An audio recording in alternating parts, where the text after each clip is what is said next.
Welcome back, everybody. You are here with the Nerdcore Podcast, the podcast reviews, movies, and talks that nerd shit. As always, it is the Nerd Con here, so show along to my wonderful co-host, Young Yoda. How are we doing today, Young Yoda? Doing all right. Doing okay. Ready to talk about this fucking disaster of a movie.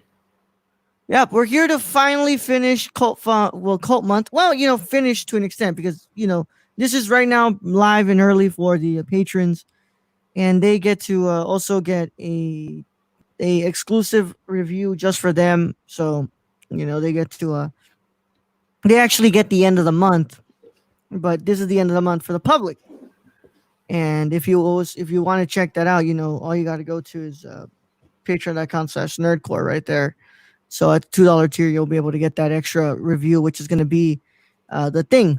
And thank you to Showtime, not Showtime, to Stars. I have the chance to watch the thing and meet the parents and meet the fuckers. Which I can't wait to talk about because I actually enjoyed the thing. That is a terrific horror sci-fi movie. Yep. So we've got a lot to talk about today. But no, Brad, you haven't ate at all. So you're telling me how you haven't ate. Usually Brad's fed by the time he's on here.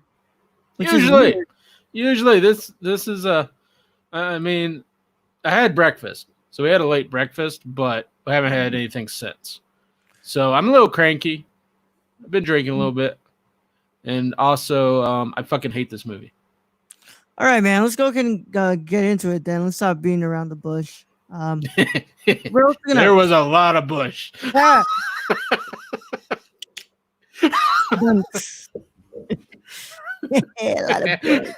Get it? We should be fired. We should be fired. Who's gonna fire you? Who's gonna fire me? Me? Exactly. Yeah. All right. So we're gonna go ahead and get into this. It's our final review of the month, and we're gonna tell you all about what the next month is at the end of the episode. Of course, we won't be doing a coin toss for the Saturday morning review because if you listen to the last time, Okja is the one we're doing because we did Crazy Art first. Mm-hmm. So on this Saturday we will have Okja. But I hope everybody had a wonderful Memorial Day and they spent it with family and did all the wonderful stuff. So I hope everybody had a wonderful time. And for now, we're just going to continue on doing this. So let's go ahead and get into this. This came out in 1995, so it's way past the cutoff date. So if you've never seen Showgirls, then go ahead and stop listening if you care for spoilers. If you don't care, then just what's it called? And keep listening. Spoiler warning, instant effect. In a 5, 4, 3, 2, 1.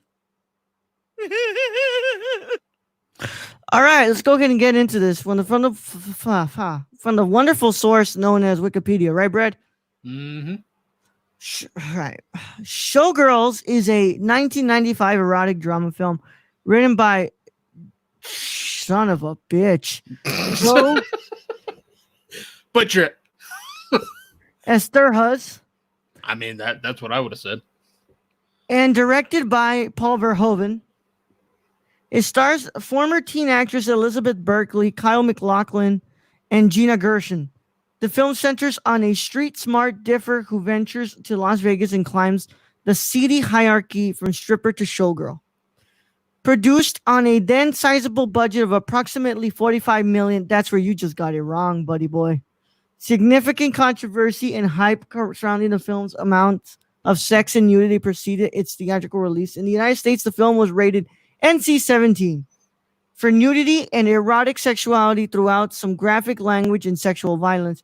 Showgirls was the first and to date only NC-17 rated film to be given a wide release in mainstream theaters. Distributor United Artists dispatched several hundred staffers to theaters across North America playing Showgirls to ensure that patrons would not sneak into the theater from other films. And to make sure filmgoers were over the age of 17, audience restriction due to the NC-17 rating coupled with poor reviews resulted in the film becoming a box office bomb, grossing just $37 million. Despite a negative theatrical and critical consensus, Showgirls enjoyed success on the home video market. Of course it would. Generated more than $100 million from video rentals, showing the film to turn a profit and became one of MGM's top 20 all-time bestsellers. For its video premiere, Verhoeven prepared a R-rated cut for rental cut outlets that would not carry NC-17 films. The edited version runs 3 minutes shorter, 128 minutes, and deletes some of the more graphic footage. Despite being consistently ranked as one of the worst films ever made, Showgirls has become regarded as a cult film. Was released on Blu-ray in June 2010 and has been subject to critical reevaluation, with some notable directors and critics declaring it as a serious satire worthy of praise. A what? What the hell is a serious satire? An unofficial spin-off sequel entitled Showgirls 2 Pennies from Heaven focused on the minor character Penny, played by Reina Riffel, was also written, produced, edited, and directed by Riffel. It was released as a midnight show, film showings, art house theaters, film festivals, charity nonprofit organizations, and was direct to video. Yeah, it was a Kickstarter project, by the way. Yeah, so here we go. Brad, I mean, you're itching to get your thoughts out on this. Let's go ahead and get you first. Just to start off, I've seen better stories in porn than this movie. I don't know if this director has ever seen or had sex before, based on some of the scenes in this. Also, the overacting is beyond control. So I don't know. I can't see the director's vision. And then, to me, there is literally no story. There is no growth in any of the characters. There is a rape scene, a gratuitous rape scene that has no business being in the movie. There's no need for it. It's just there. This movie is pointless. It is a fucking pointless movie that is badly directed and basically is just there to destroy any career Elizabeth Berkley would have had. This movie should be in the landfill where they put Atari's E.T. Atari's E.T. Damn, dude, that's a old reference right there. Mm-hmm. So I agree with some points that Brad has here. So this movie is edited terribly. It's horrible. There's one of the first instances in this movie where they're almost getting in the fight between Molly and what was her fucking name? Naomi? Nomi and Molly, where it's edited so bad, like that, like just like boom, like that, like it's edited terribly. Yeah, the editing is absolutely atrocious. Well, and then I want to know. I can't see. I mean, Elizabeth Berkley is a child actor from Saved by the Bell. Like we've seen her act before, and I've never seen this overacting by her. Yeah, within that before. Once again, she was not the first pick. So I was reading. A lot of people passed on the script. You know, Verhoeven hadn't thought Charlize Theron, Pamela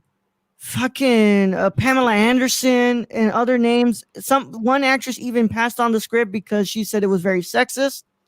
And it just ended up coming down to Elizabeth Berkley being the one to come. Well, and I can totally understand why Elizabeth Berkley took this, because let's face it, she was always going to be cast or characterized by her Saved by the Bell character.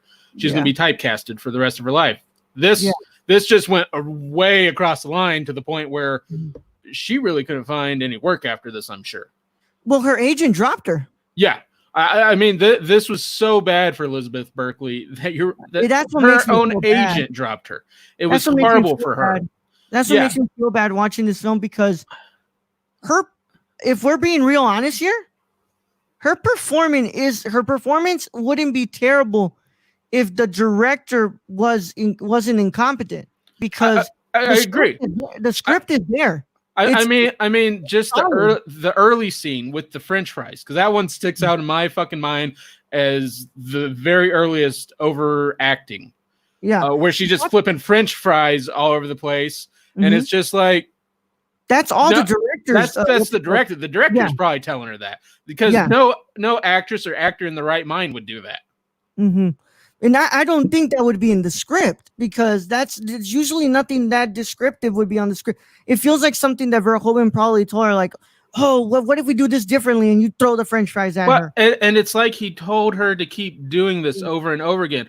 The lap dance scene, just Yeah, overly. I mean, anybody who's been to a strip club, granted, knows that a stripper is not going to basically try and break your pelvis. She's nah. not gonna. She's Even if not you gonna pay her ride you like 500, that. No. even if you pay her 500. No, it's going to be smooth, sensual. A stripper knows what she's doing. Yeah. Elizabeth Berkley is basically just trying to break this man in half. Yeah. And it's the same with the sex scene in the pool that happens, which is like, Mhm. I don't know if like the dick is trying to exorcise a demon out of Elizabeth Berkley or what, but that's what I was getting. Like, Yeah. like any, that's why I question the director. If the director's ever watched a porno, ever had sex, because that is not having sex. That I don't know what that is. That is just like I'm just going, oh god, this is violent. This dude's dick about to break in half. Yeah. It's scary in that. And then to add on top of that, at the very end, a gratuitous rape scene that had no business being in the movie. There was no point to it. There was really no point to it. Yeah. You could have literally cut where that first part where it ends, where they throw her on the bed. You cut to the, Molly and what's it called, Zach, and then you cut to the girl coming out of the room with the blood, whatever, right? Yeah. That's there. That has way more power than what you're showing. Look, I'm not gonna come in here and say that I don't like films with rape scenes because Gaspar Noé's Irreversible to me is probably one of the greatest films I've ever seen. But the whole movie is centered around that rape, and it's shown in a very, very difficult manner that you need to watch it in. It's very tough to watch that scene, but the story centers around the sexual assault of that woman. Now, I gotta say, I disagree with Brad where he says that there is no story. There is a story, but the story gets thrown out the window in the ending. What? That means the whole movie. There's no fucking story. No, that's what I mean. No, you start in her getting into a fucking truck, and she ends up getting into the same truck at the end, and there's no growth to the character. There's no point. She leaves her friend who's just been raped in the bed. She's like, yeah, I kicked his ass. Bye. Like, well, that's where I disagree. I as somebody, who has seen films that kind of go around like this and the manner of this, not this, the whole in filmmaking, the story doesn't always, like I say, characters don't always have to grow. Sometimes it can stay as mundane as they are. But then what was the point of this movie? There's no point to this movie. I think there is a point, but the director did not know how to execute it, because if you would have had any other director in this film except for Verhoeven, this would have been a very interesting commentary on the sex work industry, especially in Vegas at the time. Because yes, there is a big problem where these girls are being exploited, and they're being raped by people, and then those who they work for want to keep them quiet so that way they can keep the money and make sure they don't lose their reputation in Vegas. This would easily be a genius work of art that talks about the sex work industry at the time, and it's a commentary on that. But sadly, Verhoeven once again does not know what to do with his work. And as somebody who's seen Elle, the French film with Isabelle Huppert, Hooper does this. What's it called? Hooper. I'm sorry. What's it called? Verhoeven does this again in that movie where he has a solid script, solid, amazing actress who can work really well, but there's choices that Verhoeven makes in that film. They're like, why are you doing this? It doesn't make sense. He's kind of just like he's putting in his own moments out of his own pleasure to sacrificing the script along the way. So I only disagree with you in that case, where I think the story is there, but after she says goodbye to her, what's it called? I would have done a different ending. I would have had her, what's it called? I would have had her gone out. What's it called? Gone back to the what's it called? Gone back to the trailer, fixed up the place, and made sure that she came back. And then we fast forward, we kind of jump in time where Molly comes back and she tells her that she's not going to work for Zach anymore, and that she's thinking about moving back and that Molly should come with her, so that way she doesn't have to go through that again. Yeah. I would easily Yeah, change that would have been a much better ending than her just getting back in the fucking same truck we saw her get in the beginning. Yes. And Yes. it's not just that I don't believe this whole movie doesn't have a point. It's a waste of characters. There is a waste of characters in this movie. The African American dancer who wants her to be in a show, totally wasted. There's no point to his character when he's like, well, I'm not going to have a show because I got her pregnant. Bye. Yeah. Yeah. And once again, like I said, Verhoeven makes choices that just absolutely do not make sense in this film whatsoever. It feels like he's just sacrificing the script for just his own pleasure. And like I said, there's a lot more ways to show the power of a rape. Having blood rushing down the legs of her is definitely not the way. Not even Gaspar Noé in Irreversible does that. The girl is basically just left with her clothes torn, and she's screaming and harrowing in like a terrible manner. There's no blood coming out of her legs or anything. I think that's a little bit. I think that's a little bit fetishizing. And I think it's a little bit disgusting in a sense. Well, I mean, even with that scene in there, I still think that scene is pretty worthless in that it happens towards the end of the movie. Like, there's really no point to it at that point, where it just allows her, I guess, to feel empowered that she's going to kick his ass. But then nothing else happens after that. She just kicked the guy's ass that got away with rape. And then she just leaves for Los Angeles, leaving Molly in the bed in the hospital. Like, I easily would have had her just, like I said, instead of actually kicking his ass, I would have had her killed him. Yeah. Go out, say the same thing. He wants to sleep. And not just him, all three of those dudes. I mean, it'd been a more powerful message, just kicking his ass and leaving. Yeah. And as you can tell, the girl was really flexible, so she would have been able to take those two guys on. Imagine. What's it called? Kill him, come back out. Say, oh, he wants a little bit of, help from y'all. Bring him in. Boom, one to the throat. Next one, kick him in the nuts. Slit the throat of the other one. It's that easy. I would have written it like that. And but it's just like I said, Verhoeven does sacrifice a lot in this film that this on paper easily would have been one of the most interesting sex work films. Obviously 2 years later, the best sex work film would ever come out, Boogie Nights, and which I think is a way more smart. Boogie Nights is much more well done. Difference is that PTA is a way more competent director than Verhoeven. I will throw out some stuff I did like from this movie. I love the coloring. I think that's great. I love the musical choices. I do like McLaughlin's performance. He absolutely plays the asshole to a T. He does a great job at that. I love the set design. The set design is beautiful. It's very, very, very accurate as to how possibly 80s Vegas looked like. Yeah, I mean, I agree with that. But, you can put lipstick on a pig, but still a pig. Exactly, but I'm trying to be at least positive. I had one positive aspect out of this film is very small. But I really like Gina Gershon's character. I think she played a villain very well, even on a shitty script. Yeah, she's every time she would just say darling and stuff like that, and just those looks, and she does a great job. I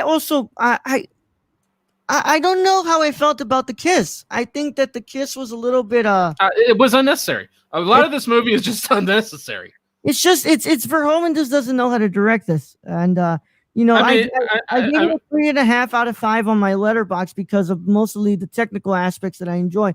But this movie's not good. It has potential to be really good with an actual director who knows what he's doing. But sadly, there's a lot going on. Like I said, Brad, in the first hour, I'm actually quite enjoying this. I think that this is actually going to turn out to be better than I thought. And then the second half happens, and you're right at the French fry scene, I knew this was going to be a clusterfuck. Right at that scene, it had lost me. It's just like, this is going to be overacted. This director has no clue on how to direct in this movie. Yeah. That's where it lost me right there. And then it just continually snowballed until where we're at this date, where I absolutely this is one of those movies I think just needs to be burned.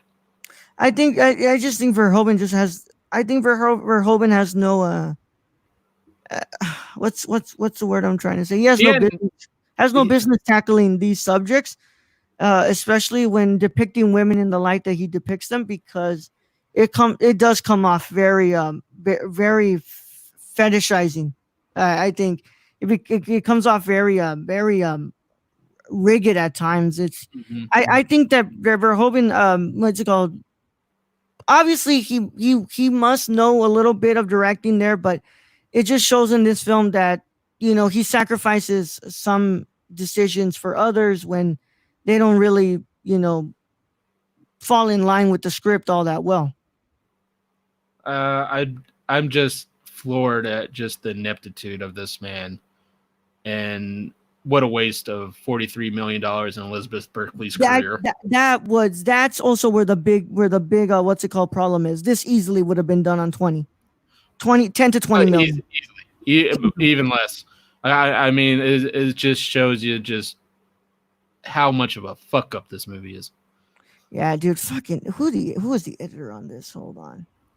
It was edited by 3 people. What? Mark Goldbat, Mark Heffridge, and Caroline Ross. Why is the director not in the editing of that? Well, the director is usually in the editing room. Yeah, You know, I mean, like Tarantino's in the editing room, but yeah. he had an editor. Mm-hmm. Yeah, Scorsese's in the editing room with Schumacher. It's just the movie is just terribly edited. Like there was moments like where she's celebrating, and then it just quickly cuts to the actual scene of parties and stuff. Like, well, I mean, it's like the director was trying to make this a sexy film. He just didn't know what was sexy. Like even the scene where the dude goes and pours champagne over Elizabeth Berkley before they have sex, I'm just cringing at that. I'm going, I would never do that. That is ridiculous. Yeah. That is very what's the word? Demeaning. I think it's just weird. Yeah, it is. Every scene that was supposed to be sexy in some way, it just looks violent. It looks like but very violent. As I researched Verhoeven, he very much likes to concentrate on the violent and sexual nature. And I think that, like I said, some directors know how to work that in. No way, to me, he does that impeccably well, dude. It does it incredibly well. Verhoeven does it from a sense that it comes from like a fetish kind of way, and that's what really doesn't sit well with me. So my 3.5 does kind of like translate more around the 5.5, 6 region. I think that it's a bad movie. It's bad. It's not good at all. There's aspects to me where like the first half, like, oh yeah, like if I could just go back and watch the first half, I'll gladly watch that first half. The second half, not that much. But I think I would mute this film and just look and appreciate the coloring and the set design, at least from a filmmaking aspect. Like just what's it called? Appreciating the sets and how everything was handled well. Even some of the camera movements are pretty well what's it called done. But there is at times where the framing's a little bit off as well. I think that just this is a job where Verhoeven had no clue what he was doing, and it's really kind of ridiculous that in one of McLaughlin said that this failed because obviously McLaughlin, what's it called, hit it on the head when he said we had a director who probably didn't know what he was doing, and they hit the nail on the head because if this would have had any other director, especially at that time, somebody who could have done this, like. You look at this possible like if PTA would have done this before he ever did Boogie Nights, like it would have been interesting.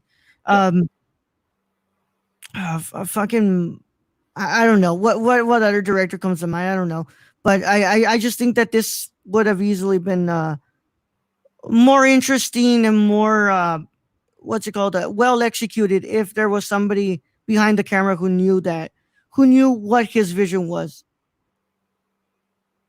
So No, I mean, I put most of the blame of this on 100. Verhoeven. Like, I mean, because I look at Elizabeth Berkley. We've seen her act before. Mhm. You know, this was beyond that. This was beyond her, Mhm. and you can't blame her or the other I want to actors, work. actresses. I want to work with Elizabeth Berkley. After I, seeing this film and the body language that she carries and all that, like if I would have been in that time, if I was older right now and I would have been able to work at that time, I wanted to work with Elizabeth Berkley. I I mean, still want to. there is you. I mean, she's talented. She's It's just, really it's talented. just this film is just so horrendous, and the director did her a disservice by telling her to overact that he killed her career. Yeah. So this is yeah, I if Elizabeth Berkley is somehow listening to this, Elizabeth Berkley, I want to cast you in a film of mine. I would love to work with Elizabeth Berkley. There's another actress that I'm dying to work with one day. I think I could make an amazing movie with Brenda Song. I rewatched The Social Network and she's amazing in that film. And I think I could make an incredible movie with Brenda Song. So if any of you are listening, just call hit me up in like the next 5 years, please. We'll make something good. But yeah, I think that this just it's something when a film student is telling you that he could possibly redirect this and make a little bit of a better film than what it is. I think it just 100% comes down to the director. It seems that everybody showed up to work except for the director and the editors. Yep. Yeah, yeah, no. My blame is 85% the director, 15% the editors. Because Jesus Christ, y'all just I butchered. mean, it's just bad. It's bad. So yeah, It's bad. mine roughly it's like a 5.5. I want to say. I mean, that's generous in my eyes. That's way generous. Well, Brad, when anything falls in around the 5 and 5.5, it's where like it really did absolutely nothing for me. Where it's like I don't even want to think about this film again. Like, Well, yeah, I anything agree, that but falls it's around- on to me. It's on the high end of never Mm, wanting to think about this. because at least we're under 5. I'm constantly thinking about those films and how terrible they were, and they occupy at least a fragment of space in my head. Whereas it's something that lies beneath the 5 to 6 range to me just doesn't get brought up again. Oh, It just those I don't understand how that French fry scene and those sex scenes just don't haunt you at night. They haunt me at night. My dick just went inside me during those scenes. It was just like, nope. crazy. It's crazy how at first that lap dance scene does start off well, and you're like, okay, maybe it is. And then she is just trying to break the man in half, and you're like, Yeah. If you why? want to watch a better stripper film, what's it called? Watch Hustlers that came out last year. Yes, there's no actual nudity compared to this one, but I mean, at least there's a detailed story in there that actually doesn't get thrown out at the end. I think that that's a lot better, and it's on Amazon Prime, so you guys don't have to subscribe for 7 days with stars. But Bradley, I'm pretty sure your score is about like a 2 or 3, right? Nope. 1.5. Gina Gershon is the only reason this movie gets 1.5 stars. All right, man. You want to tell them what we're doing next month, Brad? Yeehaw! Western Month. With some good movies. Yes, sir. Yes, sir. So what's it called? I'm gonna say the picks, and then on Saturday we'll decide the coin toss. Yeah. But yeah, we got some good stuff coming your way, my friends. So yeah, we're gonna saddle up. We're gonna put our cowboy hats on, and we're getting ready to do our Western film month.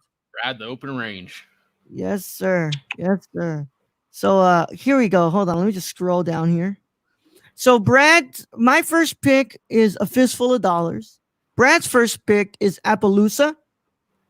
My second pick is Hell or High Water. And I did something different here. I wanted to go with an old Western and with a new Western. So, Brad went with more older ones, but he kind of changed up the different genres inside of the Western.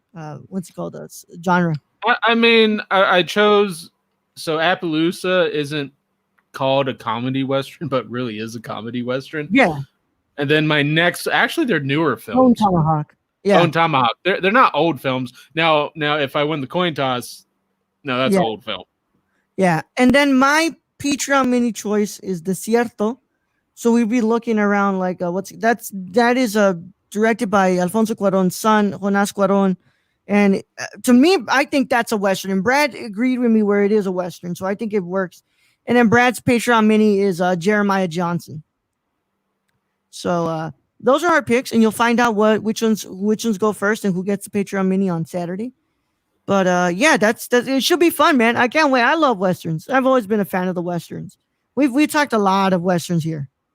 Yeah. I mean, I think the reason is also when you talk about Japanese cinema, you're technically talking about the Westerns too, because that's where a lot of the Westerns come from, if you didn't know that.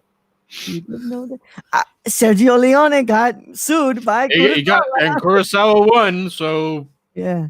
That's not saying that Leone's not a good filmmaker. No, Leone made good films. It's just a lot of the plots were from Kurosawa. And yeah, I mean, the man just basically had to say, yeah, I took the plot from Kurosawa. What do you want? Still made a fucking good movie. I love how he still tries to defend him. Be like, no, it's different for Yojimba. No, it's not, bro. No, it's the exact same premise. Stop kidding yourself, Leone. Like we believe you make good movies, bro. Like you don't have to defend yourself. Like just admit it. We still like your movies. I mean, if you use the same plot as that, just in kind of a modern twist for a Western, that's cool. Fine, like, man. That's cool. I mean, more than likely, I like Yojimbo. I'm gonna like your movie. Yeah, like I'm really not gonna say anything bad. Like I like your movies, bro. Like just admit it. Like what you gonna lose? Like, there is no problem in admitting you used probably the greatest director's idea. Yeah, it really is no problem. You lost some money, but like. I mean, it's like Kurosawa. He used a lot of ideas from books. Yeah. It's like don't worry about it. Just admit it, bro. Like you're really not gonna lose anything. At least with these two here, you're not gonna lose any loyalty here because I still love your movies. I mean, they're still fucking good. Yeah, they're better than Showgirls by a ton margin. I mean, with Good and the Bad and the Ugly, bro. Like compared Classics. To Showgirls, that's like that is truly the God's gift to cinema.